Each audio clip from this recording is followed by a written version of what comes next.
বাচ্চারা তোমরা বলো তো, এই যে ঘরে বসে রয়েছো, তোমার পাশের ঘরেই যে বাচ্চারা বসে রয়েছে তাদের তোমরা দেখতে পাচ্ছ না কেন? কিন্তু তাদের তো চিৎকার চেঁচামেচির আওয়াজ আমরা শুনতে পাচ্ছি।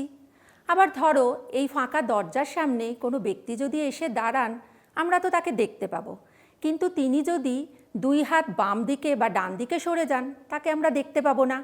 তোমরা কি কখনো ভেবে দেখেছো যে কেন আমরা তাদের দেখতে পাচ্ছি না? তোমরা বলবে, ম্যাডাম এখানে তো দেওয়াল একটা বাধার সৃষ্টি করছে। হ্যাঁ, একদম ঠিক কথা, দেওয়াল এখানে বাধার সৃষ্টি করছে। কাকে বাধা দিচ্ছে? আলোকে বাধা দিচ্ছে। কিভাবে একটা বস্তুকে আমরা দেখতে পাই সেই বিষয়টি আগে আমরা একবার আলোচনা করে নিই।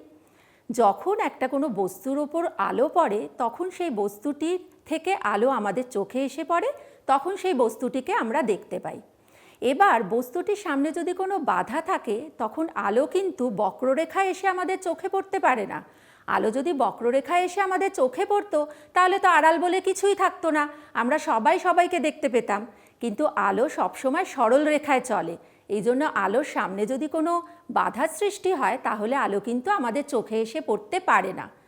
এই বিষয়টা সবচেয়ে বড় উদাহরণ আমরা রোজ দিন সবসময় দেখতে পাই। সেটা হলো আমাদের একজন নিত্যসঙ্গী আছে, সে হলো ছায়া। ছায়া কেন তৈরি হয়? যখন আলো আমাদের দেহে এসে পড়ে কিন্তু উল্টো দিকে বেরিয়ে যেতে পারে না, বাধার সৃষ্টি হয়, তখনই তৈরি হয় কোনো বস্তুর ছায়া। অর্থাৎ আজকে আমরা জানলাম যে আলো সবসময় সরলরেখায় চলে এবং আলোর সরলরৈখিক গমনের জন্যই কিন্তু ছায়া সৃষ্টি হয়। ধন্যবাদ।